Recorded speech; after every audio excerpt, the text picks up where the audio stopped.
I have learned a hard lesson about how easy an average man's daily life can turn into a real mess. When the events in this story began a few years ago, my family consisted of my wife and age 38, me Larry Dragongelm, 42, with our children Angelica, 8, and Elliot, 6.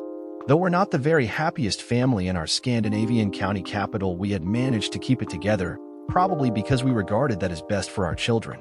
Everything began when I met my old classmate from school, Tom Holmer, on a Friday after work at the alcohol store.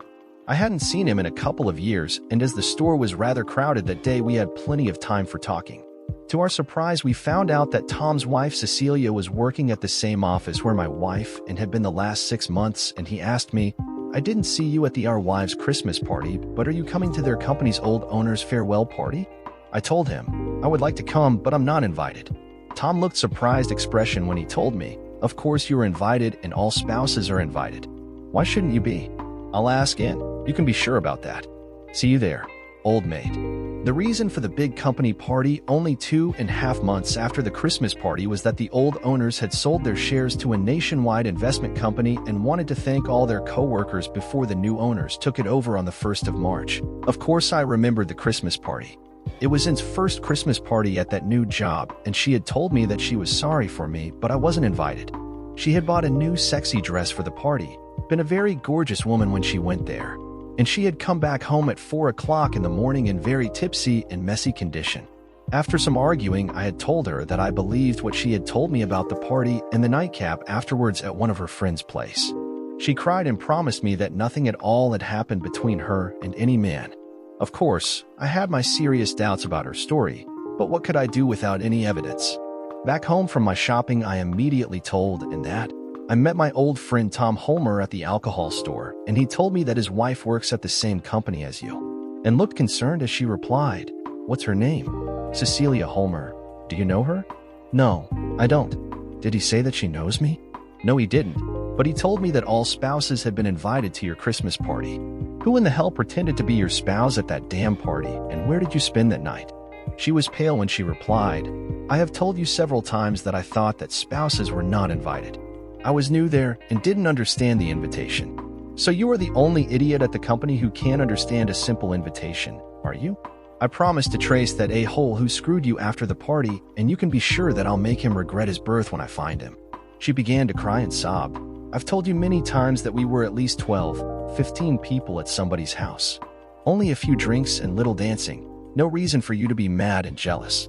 There have been too many weak points in her story, but I couldn't go any further without evidence, so I asked her, "Am I invited and booked to the next company party?" Once again, I noted a strange expression in her face because she had not mentioned anything about that party to me. But now she knew that I knew that all spouses were invited, and she replied, "Of course, I have booked both of us for the party, but forgot to tell you about that." I had serious doubts about Ann telling me the truth. No need to say that our marriage was down to a very chilly level.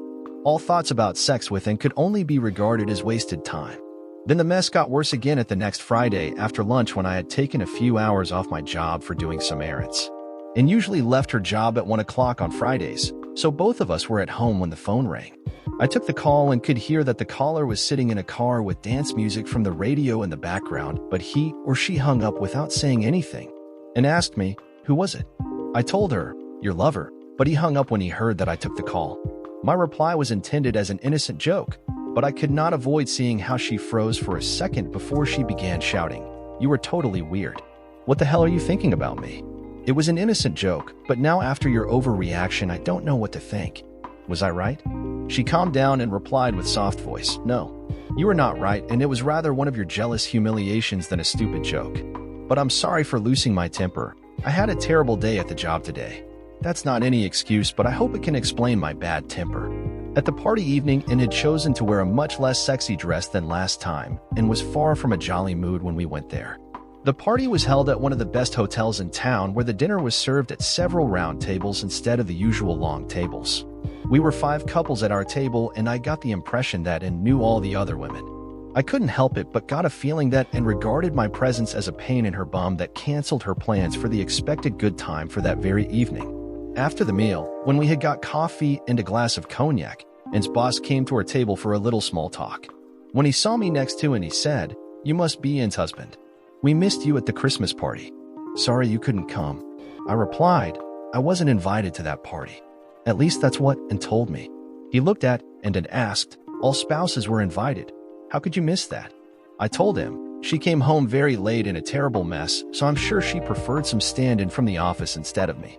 Some of the other couples couldn't resist laughing and was red as a tomato in her face. Her boss obviously found the situation slightly unpleasant and said, "I don't know anything about that." Before he left our table, I replied, "You ought to know. There are 304 in all offices," and began to cry, and I'm sure that the other couples found the situation painful because all of them excused and left for the restrooms. Even I went to the restroom where I talked a few minutes with one of the other spouses who had been sitting at the same table as and me. He told me that his wife, and he had seated rather near to, and at the Christmas party. She had spent the whole evening very close to one of her fellow workers. He remembered my wife because his wife had mentioned her noble and old-fashioned sounding surname. I had never expected any such thing would happen to me, but I know that many naive men before me got to know the painful truth about a cheating wife by some kind of accident. It hit me like a hard punch in my belly. Of course, I had noted that the sparkles between me and my lovely wife and had been more rare recently. But such things as ups and downs happen in all marriages sooner or later, so I had not worried much about that. I was sure that things would brighten up again soon. I didn't see, and then one of her coworkers told me that she had left the party and didn't reply on her cell phone, and when the babysitter didn't reply on our home phone, I understood that and was at home and had paid the babysitter off. I spent some time at the bar, and to my great relief, nobody mentioned it. Back home, I found her sleeping in our bed. The next day was the worst day during our 11 years as a married couple, and shouted and screamed, but refused to tell me where and with who she had been at the Christmas party night. At Monday morning, and went to her job as usual, and to her great relief, nobody at her job cared to say anything about how I humiliated her during the dinner. Not even her boss, who obviously regarded it as her private problem. What the fellow workers said behind her back was a quite different matter. The next surprise came at bedtime that Friday evening when and initiated some great sex. She turned out to be very lively in several positions, which gave both of us a great satisfaction. It was an enormous difference from her usual lying as a log. Of course, I suspected her new interest in sex with me to have some kind of connection with my new rude behavior and comments about a lover, and fell asleep immediately after our intensive sex, but I had too many thoughts in my head for falling asleep. The main question was, did Im prefer me as a caveman rather than the good guy I was before? Nothing special happened during the next 8 days, and I got a sense that our marriage was slowly turning back to a better level again. Then everything collapsed like a house of cards one morning when I could see that and had dressed slightly better than usual and had her hair fixed. During our breakfast, she told me that she had forgotten to tell me yesterday that she probably had to work some overtime that day because her boss had mentioned something about that yesterday. I didn't see any reason to keep quiet about what I thought. So I said, "Since when do you need to dress extra sexy for working overtime? Isn't it better to tell me the truth that you intend to go screwing your damn lover again?" That took her by surprise, which was clearly visible in her face before she began shouting, "Have you gone completely mad again? You ought to get help about that paranoid behavior. It is better we end this marriage so you can screw your damn lover as much as you want without doing it behind my back. I'm probably mad, but not so mad that I will remain married to a cheating 304. That's for sure." And began to cry, and even our children began crying loudly. I began thinking, what have I done to my family? I had started the most serious quarrel in our marriage without having the slightest evidence about its cheating. The only thing I had was the strange feeling I had felt during my sleepless night. After crying for some time and sobbed to me, "Do you really want a divorce?" "Yes, I can't see any other solution if you intend to make crap of this marriage.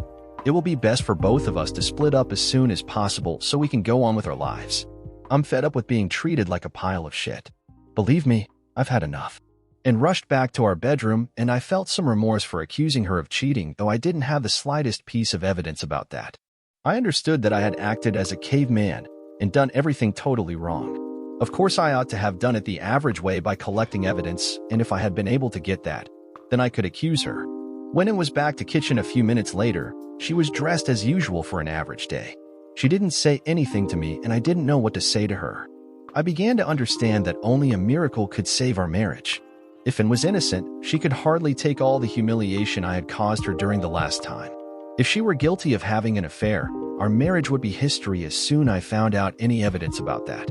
Back home at the evening, she told me a story that she had told her boss that I had refused her to work overtime, and he had accepted that because he knew me from the party.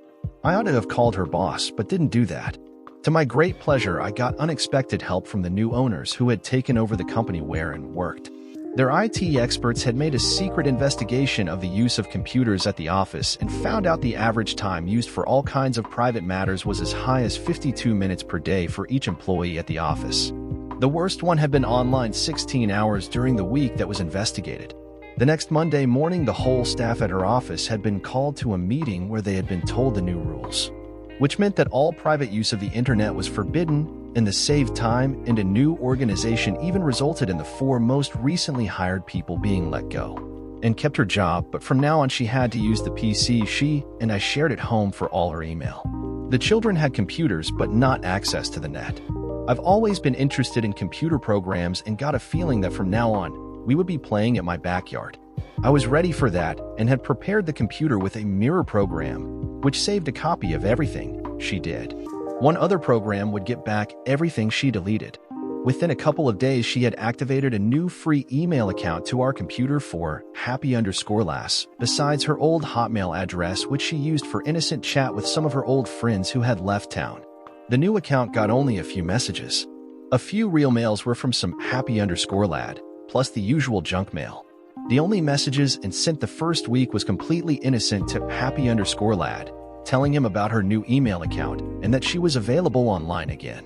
Even his first reply, which she had deleted, didn't say much. Great to have my darling online again. One thing was sure for me now, and was involved in something, and I had good hopes of being able to collect useful information about what.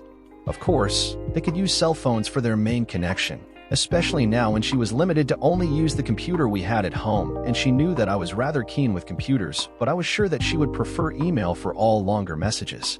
I decided that and would never get any 50% of our assets if she caused our divorce as a result of her cheating. I had worked hard to gain a fair standard for my family, and no lover boy would ever get anything of that. Therefore, I began slowly working on the plan I had decided to use for saving my money. As the sole owner of our house, I could take a big loan for investments without any need for and to sign the papers. To my great surprise, the bank agreed to give me all I wanted. The next day, I told him that I had to go to Italy for some final negotiations about purchasing a new machine for my job. She had no objections or questions because I had done such trips before. The next day, I went to a local travel agency and bought a cheap airline ticket to Malaga in Spain, and even had them to book a hotel room at the small British territory Gibraltar, a rock that controls the traffic between Atlantic Ocean and Mediterranean Sea. Gibraltar is the most famous money laundry in Europe. I even had the travel agency book tickets from Gibraltar to London and from London back home, as expected, and didn't contact my job to find out that I had taken 3 days off. I left for the trip, took a local bus from Malaga to the Spanish border town La Linea and then to Gibraltar. But I didn't wash any money. The only thing I did there was a sightseeing trip on and in the famous rock. The next morning, I took the first flight to London and then back home. During the trip, I paid as much as possible with my private MasterCard, which would make it easy to see my traces if somebody wanted to do that in the future. The only thing I could do for the time being was to check what she did on our computer. Not much of use. So far, only one message from Happy Lad, who told her that he was sitting alone at a hotel room and wished that she had been there to comfort him. She didn't reply him via email, so I checked her cell phone when she took a shower, but all messages were deleted as usual. Then at last I got my bingo. His next email gave useful information. It read, "Hi love, sorry I was busy meeting important customers here in the north, a long way from you during those days your stupid husband was in Italy. I missed your hot lips and sweet box terribly every evening when I knew you were waiting for me. But I have good news for us. Wednesday next week I'll have the whole day off in town, and the only thing booked so far is the dentist between 9 a.m. and about 10 a.m. The rest of the day is ours, just you and me for the whole day. Dear, and please take that day off, at least from 11 a.m., and be with me, Frederick." Now I knew his name and profession, which gave me a slight hope that she would use the email for her reply. She did and wrote, "Dear Frederick, of course I'll take the day off after 11 a.m. May I suggest a romantic lunch at your place so people don't have to see us together in town when I'm off from my job? I'm sure that Larry still suspects something, so our timeout has been the right thing for us to do if we want to keep our love as a secret. However, I can really agree that this one-time breaking of our timeout will be good. I can promise you that I've been thinking very often about you, and I am looking forward to our great day. Love, Anne. To my great pleasure, I managed to find an apartment to rent and paid 1 year in advance just in case I would get into some kind of problems with the authorities during my divorce. A salesman, Frederick something, living in our town wasn't a clue enough to find him. It was a too common name and profession, though I suspected he worked for the same company as in. However, I knew the date and time, and if I didn't get any further clues, I had a slight chance to tail her to his place. Nowadays, many people prefer to use cell phones for an increasing part of their communication with others. Obviously, even and her lover boy Frederick did so because I wasn't able to find out any further information on our computer. The day before Anne's expected great day, I had everything ready for my actions. My own and our shared bank accounts were emptied and the money had disappeared on secret ways from the open market. A van with dark-tinted glass was hired. To my surprise, Anne acted just as usual in the morning on her great Wednesday. No sexy dressing and nothing special with her hair. No visible signs at all about her expecting to have a great day with the lover boy. I began to hope that she had canceled the whole thing. However, I couldn't hide my stress and Anne had a worried look on her face when she asked me, "Are you all right? You don't look so well." What could I say? I replied, "I'm fine. Just been thinking about some slight problems I have to fix today, but everything is under control." I was worried. "You look so pale." "No need for that. I'm fine. By the way, it would be great to have lunch together today so we can talk about some important matters." Once again, she looked uncomfortable as she replied, "I would like it very much, but I'm sorry I can't do that because I'm already booked for an important lunch meeting at the job today. Tomorrow will be fine." I looked her straight in her eyes and said, "I understand that you must attend to the important matters first." Now even and lost the color in her face. Hopefully she gave a second thought to what nasty thing she planned to do during the day. Of course I wasn't fine, far from that. The future of our family depended on what she intended to do during the next few hours. I feared that it was our last family breakfast together and our lunch would be canceled forever. And left for her job and took Elliot with her to his preschool. Angelica left for her school and I stayed at home for a while. Once again, I had taken a day off from my job. At 10:30, I had the van strategically parked outside Anne's job so I could see both her parked car and the personnel entrance. Thanks to the tinted dark glass, nobody could see me sitting in a seat behind the driver's seat. 5 minutes after 11 o'clock, she was out to the parking lot, went to her car, drove straight to a housing area just outside the town center and parked outside one entrance where she went in. I followed after her and could read on the information board inside that a Frederick Albinson had an apartment on the second floor. I gave her 5 minutes before I rang her cell phone. She had seen on the caller ID that it was I calling and replied, "And here, what's your problem, Larry? You, my love, are my worst problem."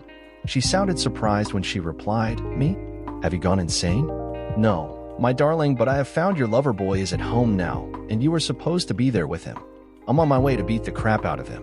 Get dressed and move your bum out from his apartment before I get there." She sounded worried but said, "What are you dreaming about?" "Of course I'm at my job. If you told me the truth, it's very good for you. Otherwise, it will be very bad." I ended the call and now I was standing outside Frederick's door with a sledgehammer and a black garbage bag. Just as I had expected, about 1 minute later a man in his mid-30s opened the door. I was ready with my right fist and hit him hard in his face. That took him by surprise and he fell back into his apartment again. Pale and shocked, and was standing behind him. I told her, "Damn 304, get out of here. Now at once." Before she reacted in any way, I had pushed her out of the apartment and locked the door behind her. Now alone with Frederick, I attacked him with hard hits with both my fists until he fell down on the floor. Under different circumstances, I'm sure that this younger man in good shape would have won over me, but now he was taken by surprise, which together with my wrath for my lost marriage gave me such advantages that hitting and kicking the crap out of him was an easy match. When he was lying still on the floor, I took my sledgehammer and destroyed everything of value in his small, simply furnished one-room apartment. It was clear to me that this apartment wasn't his real home, so I took Frederick's cell phone and some papers with his home address and personal information from his briefcase, and was still standing outside the door, ringing the doorbell and screaming, "Don't kill him, don't kill him." I opened the door and dragged Anne back to the apartment again and told her, "Cheating, which he is yours now. Screw him as much as you want. I don't care a shit about you two any longer." She got a shock again when she saw what I had done to Frederick and his apartment. She began to sob. "Please let me explain. "Please listen to me, Larry." I told her to shut up and went out to the van where I could read in Frederick's papers that he was working as a salesman for the same company as, but living with his family near the national capital. That explained his small apartment in our town. Frederick had destroyed my marriage, as the Bible says, eye for eye, tooth for tooth. I had only one thing to do. First, I rang to his parents and asked them to take care of our kids when after their school because I had to work overtime and had got some personal problems. They promised to do that. Then I switched off my cell phone and went away for a 2-day leisure trip with the rented van. I regret to say that I can't tell you anything about it in this story because I know that this forum has a large number of readers in Scandinavia, probably even those who are investigating my doings. Innocent people would get into trouble if I said something. Back in my hometown 2 days later, I switched on the phone again and could read and listen to many messages from it. My only reply to her was a text message, and "I have filed for divorce, and that is my final decision about our marriage." After that, I spent the rest of the day moving my clothes and other personal things from my house to my new apartment. I left copies of the divorce papers on the kitchen table, and Frederick's affair had obviously lasted several months. If it had only been a one-time drunken fling after the Christmas party, there had maybe been a slight chance to forgive them. Or if what I told her during our last family breakfast had got her to cancel her date with him, it would have saved Frederick from my severe beating. The next day, I went to my job as usual and was a bit surprised because he didn't call me. My only call regarding Frederick came from the police. They wanted to talk with me, and as both they and I had a lot to do, we booked a time 3 weeks forward. After lunch, I rang Anne's mother, who told me that the children were at her place for a few days, and had told her that she had no objections about the divorce. 3 days later, Anne rang and was totally mad about the fact that our net worth was down to zero. She screamed about getting me sued for that and for destroying Frederick's home. I told her that lost money could be replaced, but our lost love and crushed family was a much worse matter because it would never be replaced again, and wasn't satisfied with that reply. 3 weeks later, my lawyer and I went to the police, and it ended up to be a polite small talk, and the lawyer had no objections to anything said there. The police accused me of beating Frederick so badly that he hadn't been able to work in 2 weeks and destroyed both his apartment and his house. I denied everything except to have used self-defense when my wife's angry and desperate lover attacked me when I had interrupted their date. I got the impression that the policeman did his job, but he did not put in any extra effort to nail me. Obviously, he had no sympathy for a cheating wife and her lover. I didn't care very much because if I were found guilty and sentenced to pay Frederick, it would not give him any money. The sentence would only be a document for his legal right to demand me to pay him. But if I didn't have any money, it would be his problem, not anything the legal system would care about. To my great surprise, Anne rang me and suggested a meeting about our children at a restaurant.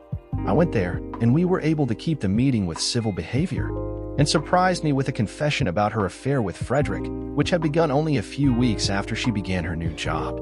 During a reorganization of the sales department, Anna had assisted Frederick as secretary for him, and there had almost immediately grown a tension between them. A lunch in his small apartment had ended up in his bed. They had continued with quickies now and then, but the chances for that were rather few because Frederick made only a few stops at the main office. When Frederick's wife could not attend the Christmas party, he had seen it as a great opportunity to have almost the entire night together, and said that she had serious doubts but agreed to it after a while, which she said was the most stupid mistake in her whole life, and told me that though she had an affair with Frederick, the family and I had always been her first choice. She had never reduced her love for me, not even when I had begun accusing her of cheating, and said that they had planned to end the affair the day that I had beaten the crap out of Frederick. She had already planned how to reward me when she was a faithful wife again. She told me that as his wife had dumped Frederick, they planned to be living together, but she would immediately dump him if I promised to give her a new chance. I said, sorry, but it hurt too much. Then we agreed that she would have the main custody, but the children would be free to see me as often they wanted. After some hesitation, she asked me about the money, and I noted tears in her eyes when I told her that I had lost everything in stupid speculations, and that was her price for getting rid of me. I told her that I had paid a much higher price for our separation than she because losing my family was a much higher price than some damn money. Once again, she promised to get the family together again as soon as I accepted her apologies and took her back. She didn't look happy when I told her that I preferred a cheating wife as an ex-wife. Before we parted, I warned her that hiring her lawyer to searching for the lost money would cost her a huge amount and wouldn't give her anything back. The next Monday morning at the job, when my lovely secretary Sarah came in, I immediately noted that something was seriously wrong with her. She was wearing sunglasses, and when she took them off, I could see a real back eye at her left eye. The right eye was red, as if she had cried a lot during the weekend. At first, she refused to tell me anything, but after a few minutes she said, "I'm a single mom now." What happened? Daniel and I have split up. I was taken by surprise because I had always regarded Sarah and Daniel as the perfect couple. I asked, "How come?" "Why?" "Because to be hit once by the husband is a terrible experience that can be forgiven as a mistake, but when it happens again the second time, it is a bad habit, too bad to be accepted or forgiven. A man who can hit his wife twice will continue to do that for less reason if she doesn't dump him. Daniel hit me for the second time, and I will divorce him. I've always regarded him as a good guy and thought you two were the perfect couple. Why has he turned into such lunatic?" "Because he is jealous. The first time he hit me was when I danced a hot tango with a nice South American guy at a wedding. He was a damn good dancer, but it was only an innocent tango that turned Daniel so mad that he hit me. No other men had any objections or cared when that handsome guy danced with their spouses. I forgave Daniel after a while, but told him that next time is the last time, and he promised that he would never do it again. But he did, and we will be divorced." "Why did he hit you this time?" "Because it is my fault that, and then you have split up." I didn't understand anything at all and asked her, "How can it be your fault that and screwed that damn Frederick? That's far more than I can understand." "She did it because you and I had an affair." I was so surprised that I shouted, "You and I had what?" "An affair." "You and me having an affair? Why don't you tell me when and what we used to? How can I be involved in this affair and don't know anything?" "No, you are not the only one. Neither of us knew anything about that screwing, though you and I ought to have been the first to." I could hardly believe that a good guy as Daniel had turned into such madman and caused his lovely, beautiful wife to divorce him. Of course, I had admired Sarah as long as I had known her, but I had never harassed her with any sexy comments or suggestions, though I knew that I had preferred Sarah before and if given the choice. What could I say? I asked her, "Why didn't he ask me?" I have never cheated on, and though I got many temptations during the years. Of course, I can't deny that I sometimes envied David for being married to the dream girl, but innocent dream and nasty action are two different matters. Where did he get such stupid and wrong rumors from, and why did he believe that crap without trying to find out the truth? Some of David's friends had heard rumors and told him. Rumors? Why didn't he ask you and me? How can he be so incredibly silly? That sounds insane. He asked with his fist. Incredible. She tried to laugh and asked, "Now when your dream girl is a single, your place or mine? Mine will be fine. Deal." After 1 hour, she quietly asked me, "Are you still serious about our date?" I gave her my best smile and replied, "I don't intend to run away because what you offered me today only happens once in the lifetime." "Are you sure that I offered you anything?" "No, and I don't demand anything, but a date is a date." "Okay, a date will be a date." Though we joked about our new single lives, both of us knew that it was a day when our lives could change in many ways. The tension increased the whole time, and she took the day off after lunch. After work, I did some shopping before I went to my apartment and didn't expect her to come, but at 6 o'clock she rang my doorbell with a small overnight bag in her hand. Sarah said, "Just in case that you were serious about our date." "I am." It had been a terrible day for her with a meeting with her lawyer. I suggested that she rest while I fixed dinner. After the dinner, I comforted her while we were sitting in the sofa and talking about our crushed marriages. She asked me several times if I would take and back, and I told her every time that it was out of question. We went to bed early, but I didn't make any attempts about sex during that evening. To my surprise, she slept well and felt slightly better in the morning. The next weekend, we rented a minibus, and on Saturday, we went to the nearest zoo together with her 2 children and my 2 children. To our great pleasure, everything went much better than we had expected. Now we knew that we could move together as a family. At Sunday evening, when Sarah had left her kids at her parents' home, and I left mine with, and we had a romantic dinner at one of the best restaurants in town. Back at my apartment, we began an intensive kissing as soon as we had closed the door. Then we undressed each other as fast as we could before we fell to the bed, as she didn't make any attempts to stop it, and we let it go the whole way. After some resting, we continued with tender lovemaking in different positions. Sarah told me she was happy because our first sex had been good, very good indeed. It was real love, tender but intensive. Both of us were satisfied, especially me because Sarah was much better than and had been during our last months together. And's lawyer had found out about my Gibraltar trip and tried to use it against me during the divorce proceedings. I got a lot of questions about that trip, but as I told the same simple truth every time, and nobody could find anything against me though, and lawyer had spent much time during his investigations about my lost money. The divorce ended just as expected and got 50% of nothing and a huge debt to her lawyer. During a meeting with and about our children, I told her that she had ought to listen to me when I warned her about law sharks, and she replied with tears in her eyes, "How could you take all our money? How could you do that to me?" I asked her, "How could you cuck me? How could you do that to me?" Her reply surprised me because I was an idiot, and that was the worst mistake I ever made in my whole life. Does Frederick know that you regret your affair with him? He regrets his part in this mess. Even he has paid a very high price for our affair. But you must be very happy now when you have got the man you love. Please remember that I gave you a fair choice during our last breakfast as a family, and you preferred going to Frederick instead of having lunch with me. That was the worst mistake in my life. I lost the man I love, but though Frederick and I are the losers in this mess, we are making the best of the situation. Are you happy? I replied, "Yes, I'm very happy with Sarah, but it wasn't either her or my choice to be divorced. Both she and I had preferred to have our children grow up in a home with both parents. We are happy to have each other, and we will be doing our best to fix it." And then Frederick bought my old house for a high price. In fact, they took over all loans, which gave them much higher monthly expense than I had during our time there.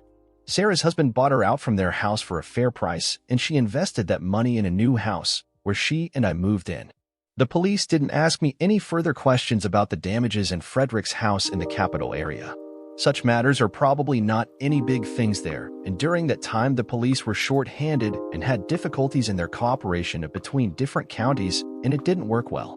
I heard rumors that the house had been some kind of sole property for Frederick's wife, and she had even taken the main part of the insurance money. However, I was sentenced to 2 months in a white-collar jail and to pay Frederick compensation for the beating and for the damages in his small apartment in our town. I never paid him anything and do not have any intentions to pay him either. Of course, I have promised to pay him as soon as I get some money, but as long as I don't have any money, the authorities can't do anything to help him collect anything from me. Sarah and I quit our old jobs, which nowadays are done by Sarah's new consulting company, where I work part-time. I am driving a company car and living as a lodger in her house. It is a good solution for both of us, and has not given up her searching after my lost money. One evening, she invited Sarah to a pub to talk about the children, and, after several drinks, she began asking Sarah about the money. But Sarah could only tell her the truth, that she neither knew about any money nor gave a shit about any damn money because I myself was the best bargain she ever got in her whole life. Sarah and I have always worked well together, and now we have even created a very good family relation with much fun together and very good sex. My children like Sarah and her children like me. Things went fine until even I heard the rumors about David bragging in town about winning Sarah back to him. I knew that he had been having weekly meetings with some kind of an expensive shrink and had bragged that he was cured from his previous problems. I didn't say anything about it to Sarah because I decided to let her make her own decision in this matter. Sarah's ex-in-laws could not accept that she had dumped their son and made several serious attempts to get her back to David. They used to call her at least once a week and had promised her a lot of benefits such as a new car or an expensive holiday trip to South Africa for her and David if she took him back. One evening, Sarah had a worried look on her face when she told me that she was invited to David's younger sister's wedding.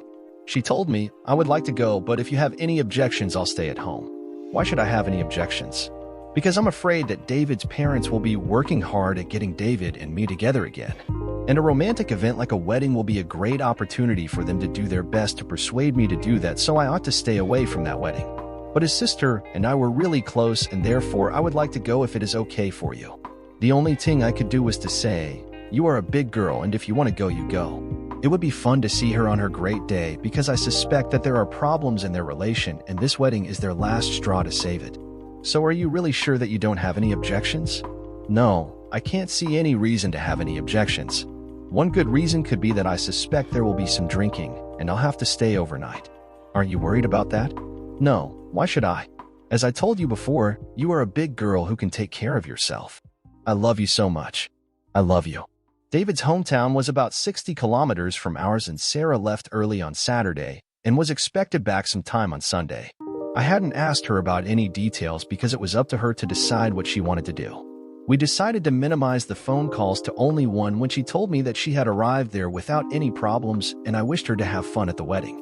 She gave me a hug and kiss before she left. Of course, that Saturday was an important day for me, and I had feared it much more than I wanted to show for Sarah. Everything could happen during her trip, and I knew that Sarah would be under heavy pressure from David, his parents, and friends. I had told Sarah that she was a big girl who could take care of herself, and nothing had got me to think anything else. And have my kids, so I spent most of the day working and went out for a dinner and some beer with some acquaintances at a pub, but didn't stay long. I had bought a comedy on DVD, which I saw before I went to bed. To my great surprise, Sarah was back home already at 10 o'clock on Sunday morning and gave me a warm hug and told me follow her to the bedroom for further hugging. Then she stripped herself, fell on her back on the bed, dragged me on her, and whispered in my ear, "Oh, I love you so much. Make love to me." I followed her a few seconds later. Afterwards, she asked me, "Did I shock you by coming home horny as hell?" You rather gave me a very pleasant surprise. I love you so much for trusting me and letting me go to the wedding, though you ought to know that there would be serious efforts and temptations to get me to take David back. I knew that, but I was sure you could handle it. Yes, I did. Then she told me that as there were several relatives sleeping overnight in David's parents' house, so they had planned to have David and her sharing a small room with only one bed when they went to bed after the party. It was the bride who had given Sarah such inside information, though Sarah herself had expected something like that and had booked a room at a hotel. She had left the party when she felt that the boozed suggestions about taking David back had become too common to be funny. She had skipped the Sunday dinner with David's family and left the hotel after her early breakfast. One thing was for sure, Sarah and I had a very good relation. Last week when I met at a cafe to plan the next months for our kids, I got the impression that she looked more unhappy than usual, and when I asked if Frederick and she had problems, she said, "Yes, we have," and I wouldn't hesitate a second to say yes. If you asked me to come back to you, I wasn't surprised because the kids had told me some stories about and Frederick's disagreements. I asked her, he cheated his wife, and I'm sure you weren't his only cheat during that time. Is he cheating even you nowadays? She began to cry and sobbed. Yes, I think so. Dear listeners, please share your thoughts in the comment section below, and don't forget to like, share, and subscribe.